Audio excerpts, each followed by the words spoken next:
Hello and welcome to the Money Marketing Podcast. I'm Katie Pigden, the editor of the publication. I'm delighted you can join us for today's episode, which forms part of a special series with financial planner Chanelle Pattinson. Last year, Chanelle launched her own podcast, Her Future Bright, in which she interviews inspiring women in financial services. Money Marketing is proud to have partnered with Chanelle for the second series. Each week, Chanelle will be finding out about her guests' careers, their achievements, and how they are bringing the profession forward. As Money Marketing's strapline proudly states, financial advice matters. We want to show the world of advice can be a fulfilling career choice. For any aspiring planners and advisors listening, we hope this series helps you make the leap. And if you're looking for more information, visit our Financial Advisor to Be resource on the Money Marketing website. Now it's over to you, Chanelle.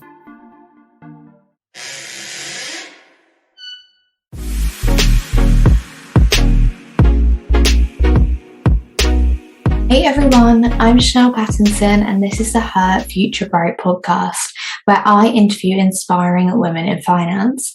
We talk about their careers, their achievements and how they're bringing our profession forward.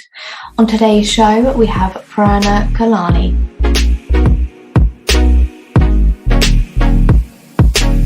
Hey Prerna, how are you?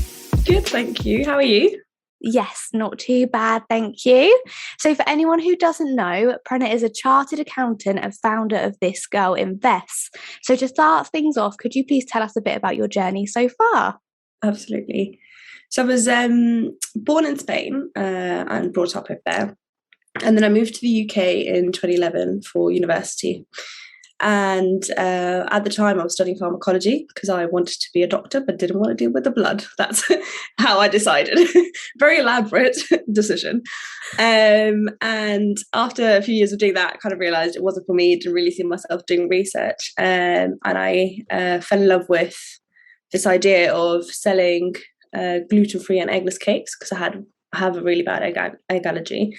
And at that time, it wasn't as big, the whole vegan, eggless world. So started trying to set up that business with a friend, only to realise that they handed me a 100-page business plan that I had to fill out. And I had no idea where to start. Like there was words that I'd never seen before, revenue, expenses, this and that. And I was like, what is going on? And I realised that actually that's something I find really interesting and I'd love to find out more about business and finance. And I'd never done anything to do with it before. So I got grad scheme with Deloitte, which is where I did my chartered accountancy. And that's kind of how I ended up in accountancy versus pharmacology. Interesting. I didn't know that you were born in Spain and I didn't know about the eggless thing as well. So that's very interesting. I always think it's interesting. People go down so many different paths, don't they, before they get to sort of what they do. So you now work for Coca-Cola, I believe. So tell us a bit more about that. Yeah, I work at Coca-Cola Europacific Partners, which is the European and Pacific as in Australia, Indonesia, New Zealand bottler for Coca-Cola. And I joined them in a financial controlling role. So that is basically preparing annual reports and basically the information that goes out to investors, because actually people like you and I can buy shares in this company because it's listed. And now I'm currently on a secondment in commercial finance. So a bit deeper into the business, the different brands and packs that work for particular customers. Oh, interesting. How are you finding that? Really good. Yeah, it's really, I think sometimes when we sit in finance roles, it can be really easy to detach from the actual business and just look at the numbers and crunch those. Whereas actually I feel that now in the role that I'm currently sitting in, I'm seeing things in more detail and as to the back end of the business and how that really works, how, the sales function does what it does, how do we, plan all the big events for Christmas and Halloween. And so it's really insightful and really enjoying it.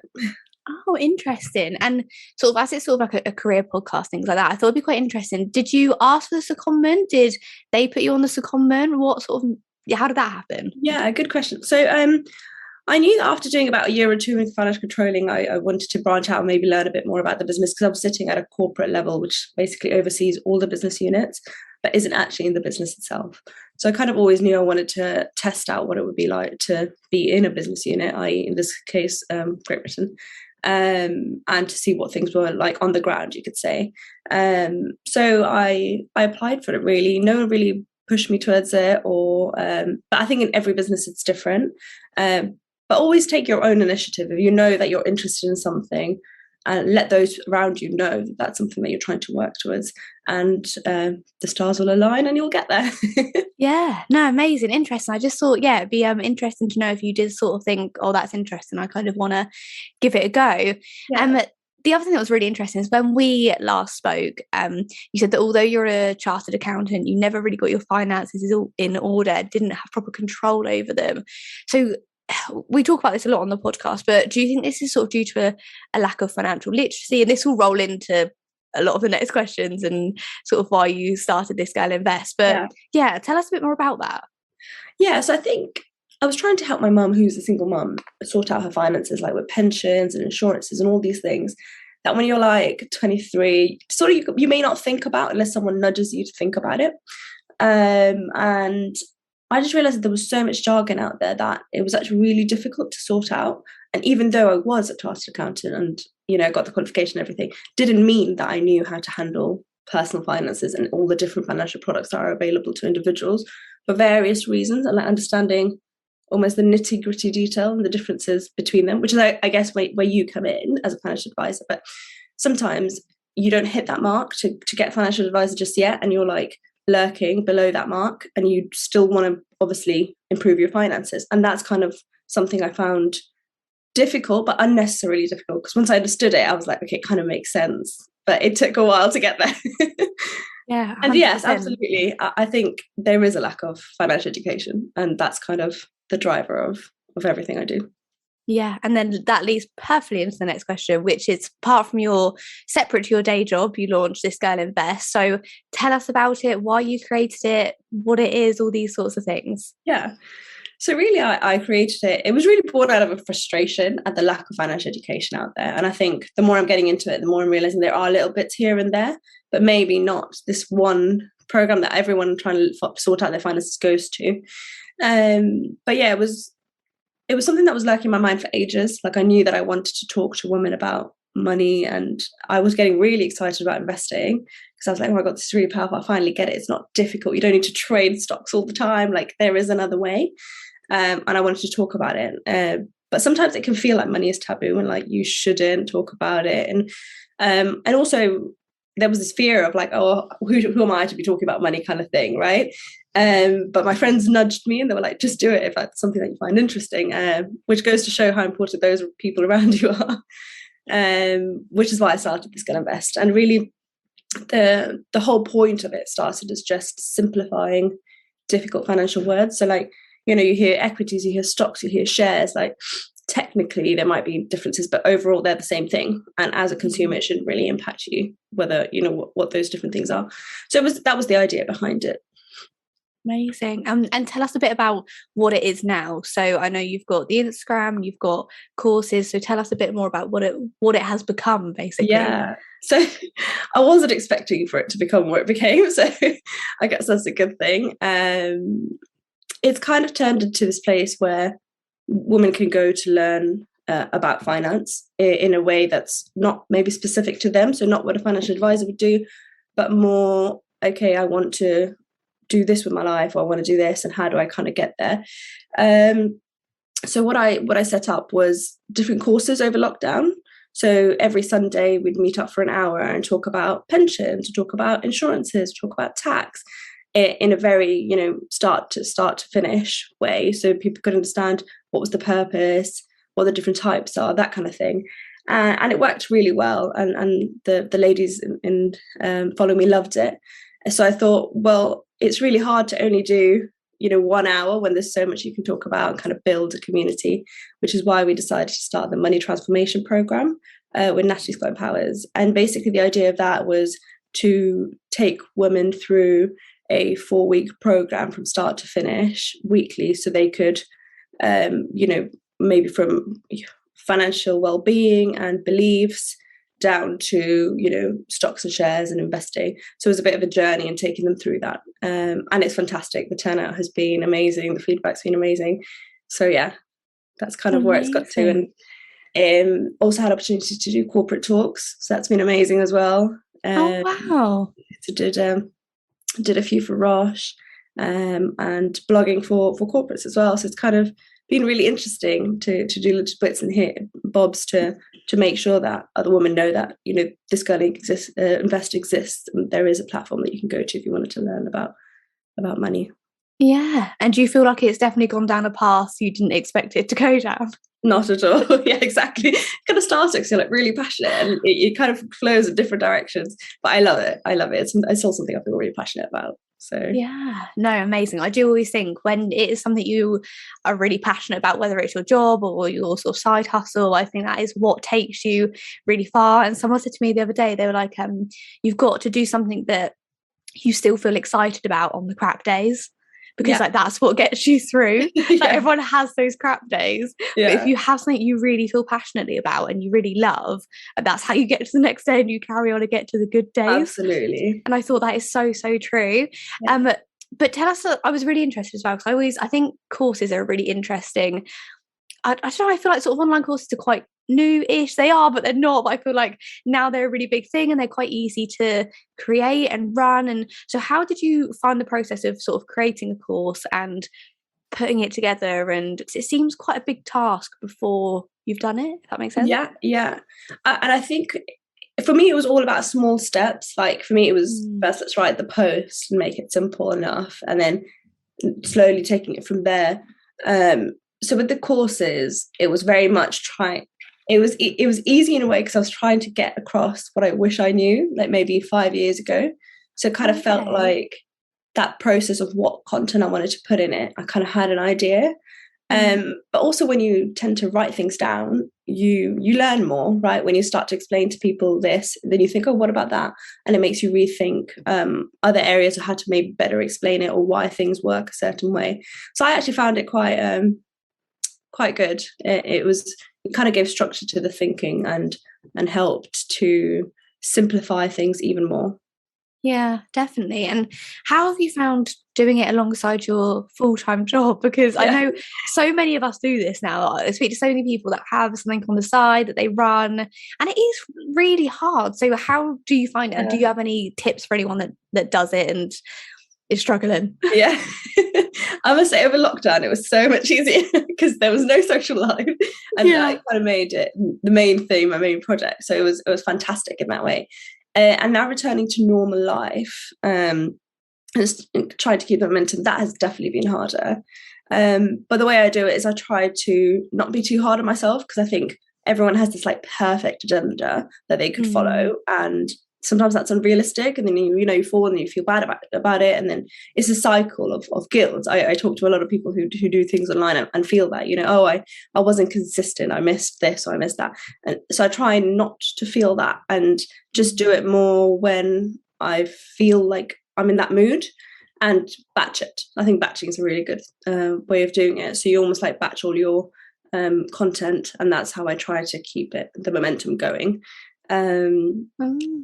But it's a balance. Like it will be at random times, sometimes in the morning, sometimes in the night, sometimes the odd break in the afternoon. So just find a way.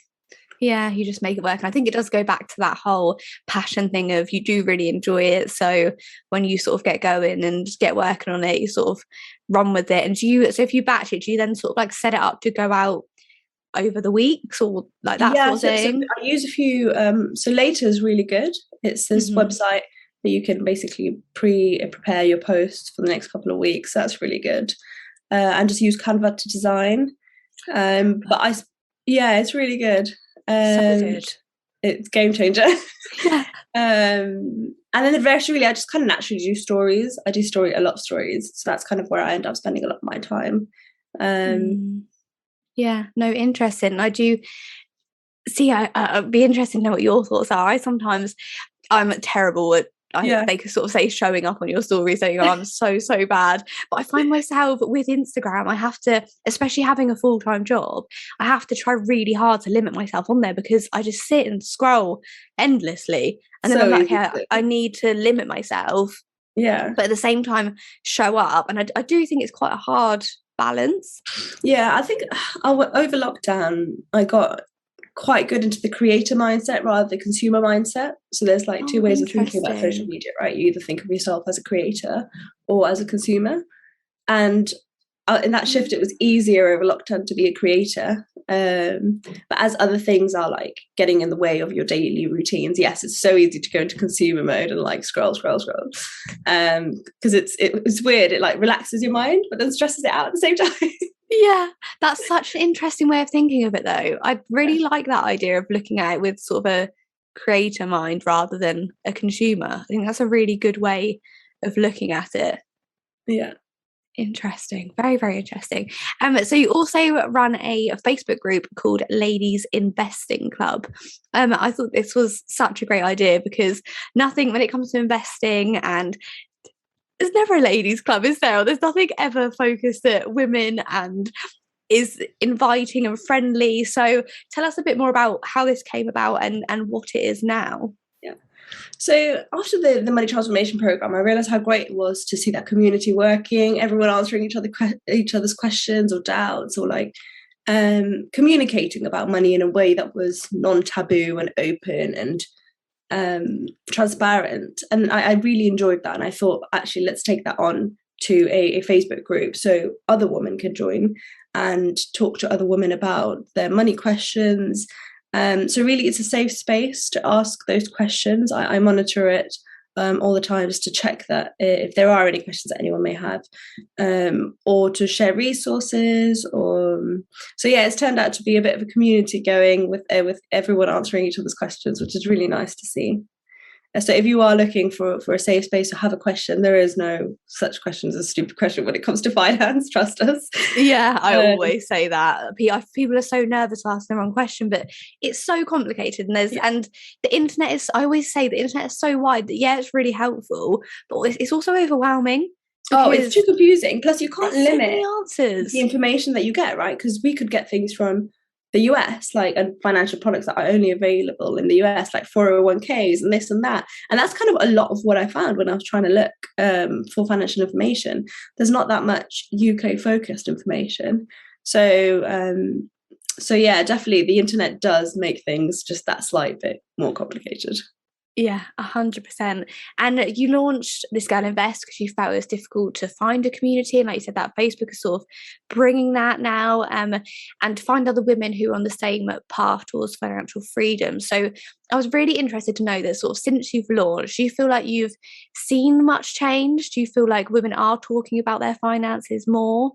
Yeah, I think so. And I think that conversation is just growing, which is great to see. So a lot of research around like gender pension gaps and getting more women and younger people to invest earlier in their lives, because that's the power of investing, right? You start early, you start small, you continue doing it for the rest of your life, and you can end up with literally millions. So it's a very, very powerful tool. So I definitely have seen a bit of a shift and more people talking about it, but that could just be my algorithm and my bias. So who knows? But yeah, I like to think that it's making an impact and that women are starting to feel more confident with their money and talking about it a lot more. Yeah, I've definitely seen more, I think, compared to 5 years ago. I think I don't really feel like there was any conversation around it, to be honest. Yeah. And 5 years ago isn't that long ago, but I feel like there was no conversation around it. And I think that with this podcast, there was no conversation around women and money, and there also wasn't many women in finance. And if there was, you never really heard about them. They weren't the ones who were writing the articles. They weren't the ones being interviewed. And I don't know if you felt the same. Yeah, absolutely. And I think representation matters, right? Like seeing women of colour, seeing women out there, seeing all types of people talking about money helps, because then people can relate and they can pick up a thing or two from how you do it, because everyone will do it differently. Yeah, 100%. And what do you think the future holds for This Girl Invest? It's a very broad question, but I'd love to see what you're thinking of the future. I'd like to see like it as a go-to place where women feel that they can ask those questions and almost build that community even more. So the more women talking about money and getting their finances in order, the better, because I don't know how you feel about it, but I feel like our generation is probably the generation of women that are more likely to work than any other generation before, more likely to actually earn pretty decent incomes. But then that conversation around money isn't happening. So to make it women feel confident with their finances at a bigger scale, I guess is the goal. Yeah, no, definitely. And I think it could definitely get there. I think it's definitely going that way. Sort of jumping back to the fact you said you had your friends around you who said you should do this, and like it can feel a little bit taboo talking about money and things like that. How did you feel when you did start posting and talking about money, and also like when this Girl Invest started to get noticed? Because I know you've been featured in like articles and things like that. Did you ever feel, I don't know, how did you feel? Because it can be seen as taboo, if you know what I'm trying to ask. A range of emotions, isn't it? When you first start, it makes me laugh. Like the first post I ever wrote, I literally sent it to 2 or 3 of my friends being like, does this sound okay? And I actually got them to read it before I posted it. Like the thought of that now just makes me laugh. But it's kind of that first fear you feel, right? You're like, I'm putting myself out there on the internet, like I don't want to say something stupid. So a lot of like fear and excitement in the beginning, like almost like I had a message, but I didn't know how to communicate it. And then over time, I kind of found my way of how I wanted to do it and how I wanted to talk about it. I kind of found a rhythm, and then it felt a bit like zen and quite good because I kind of had a rhythm going. And then, yeah, as things started to grow and the opportunities came, I mean, I literally did do a little silly jump every time, like, oh my God.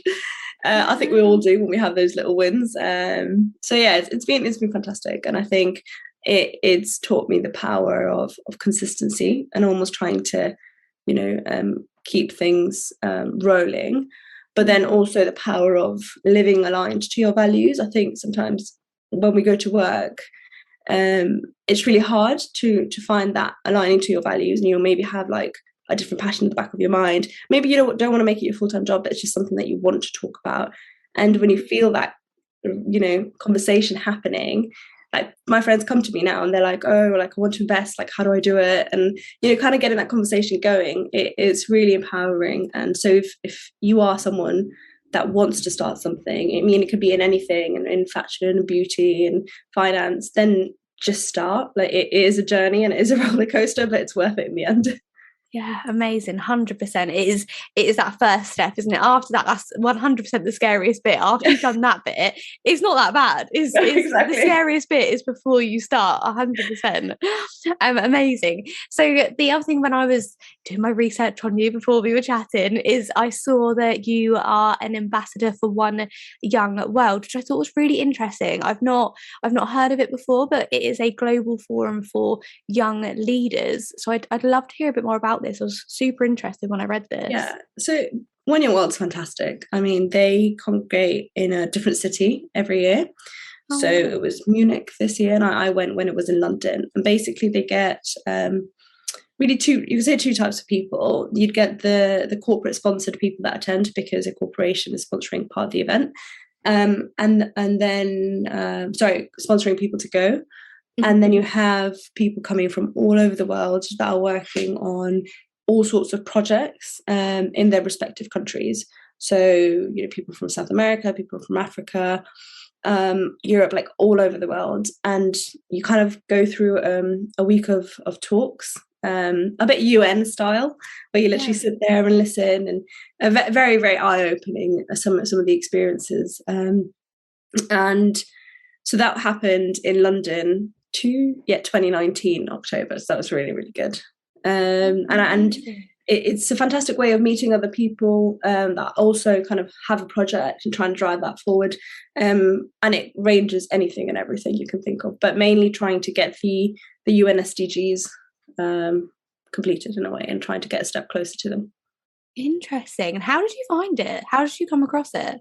So actually, when I worked at Deloitte are quite close with One Young World, or sponsored quite a few people. So I kind of heard about it then, and I knew, this sounds really interesting. I'd love to go. And then when I joined Coca-Cola Europacific Partners, European partners at the time, I found out that they were growing, and I was like, I need to go to this thing. I need to see what this is like.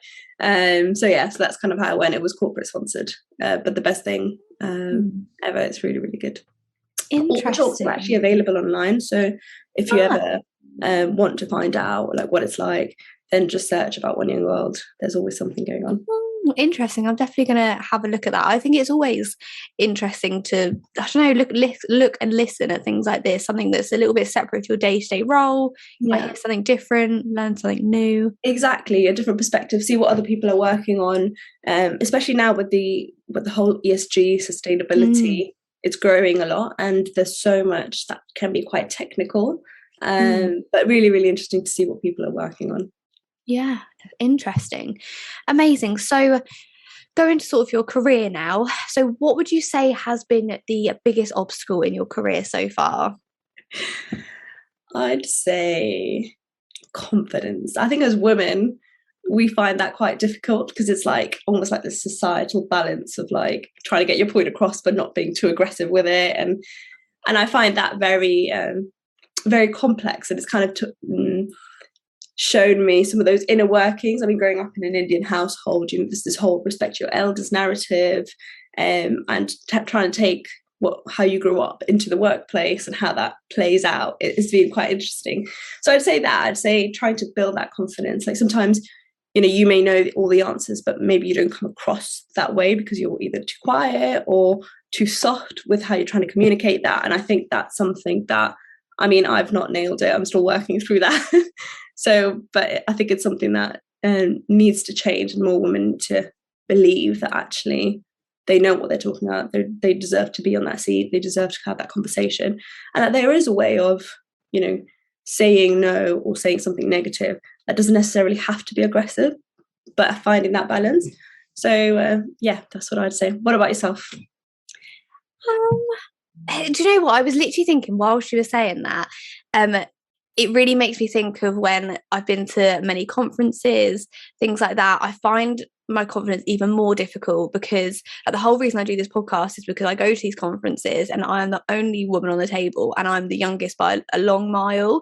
Yeah. So my confidence isn't like amazing anyway, but when I'm sat on a table with 5 men over 50 who are the loveliest people, because it's part of our role as a financial advisor to be warm and friendly and kind, but when I don't know, it makes it harder to speak up and feel like what you're going to say is the right thing, because immediately, especially in my head, I think, gosh, they're going to know so much more than me, like I'm probably going to get this wrong, and then I'm going to look so silly. So I think that takes a long time to build and believe in yourself in situations like that. And I think definitely the reason I have these conversations is because if there was another young woman at the table, I think I'd probably give it a go and maybe say my opinion, just because at least you'd have them to be like, I don't know, it's a funny one, but I could definitely relate on that point, and it 100% makes me think of conferences I've been to where I just sit there in silence for the whole entire time because I'm too scared to say anything and get it wrong, basically. Well, that's why representation matters, and that's why I love the whole idea of more women in the workplace, because actually it does change the dynamics. And I think it does, unless corporations do more to make women stay through the life cycle, 100%. It's not going to work. So I think there's definitely some work to be done there. Yeah, 100%. And also show women doing well, women at the top, and show them they can get in those positions. And because it is hard when you don't see women in those positions, or anyone that's like you, it's different in any way. When you don't see them at the top, it's like, well, how am I ever going to get there if no one's there now? So I do think that's really important, and hopefully it will make future people a bit more comfortable and hopefully more confident. And what would you say is your biggest achievement in your career so far? I'd say I've been quite lucky in how I've managed to move around industries and like see a little bit of everything. So when I was at Deloitte, I was auditing investment managers and private equity family offices, so very small, simple businesses. Not simple necessarily, but like the processes were more straightforward, you could say. And then going into Coca-Cola Europacific Partners, it's a big organization, it's been around for longer, more complex structures and processes and things. So which is standard in big corporate. So I think that transition and having the visibility and having seen both has definitely been something I feel quite proud of. Yeah, 100%, amazing. And what piece of advice would you give to somebody starting out their career? I'd say ask all the questions. Like sometimes it can be so easy to feel like you're being silly, or someone thinks you're stupid, or whatever narrative you put in your head when you ask a question that you think might be stupid. And there might be people out there that aren't receptive to those questions, but those people don't matter. At the end of the day, it's about you understanding what you're doing in a way that then builds your confidence. So never be scared to ask questions. Like, you'll always find the right people to answer them. And speak up, I'd say. Like, I think what you have to say matters. Like, I think oftentimes when you come in new, you think, oh, what do I know about this business? These people have been here for like 25 years. But actually, sometimes when you're in the same environment again and again and again, you stop seeing things and you have more blind spots, I think, because that's just the way it works, right? That's the way it's always worked. So therefore, that's the right way. Whereas actually, maybe sometimes you can come with a new, fresh perspective or solution that could actually change the team's perspective. So those would be my 2 tips.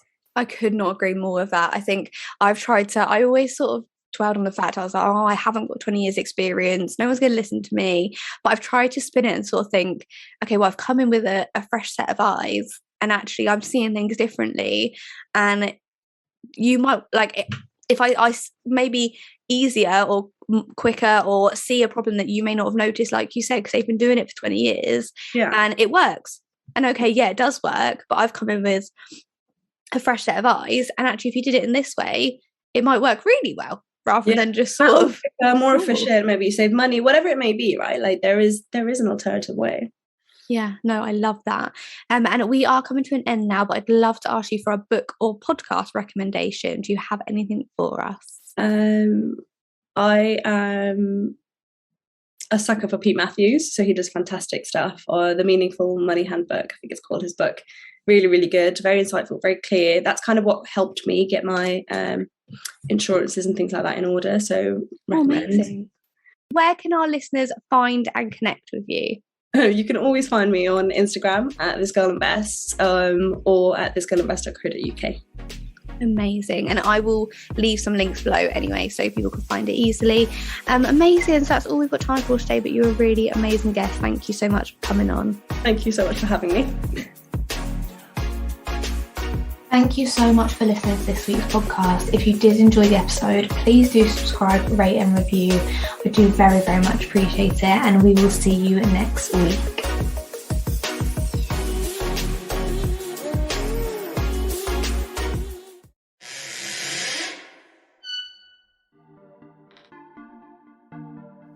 Thanks, Chanelle. To catch all episodes in the Her Future Bright series, make sure you subscribe to the Money Marketing Podcast. You can find us on Apple, Spotify, Podbean, and directly from moneymarketing.co.uk. Whether you've been an advisor for decades or if you're looking to start your journey, you'll find plenty of useful content on our website.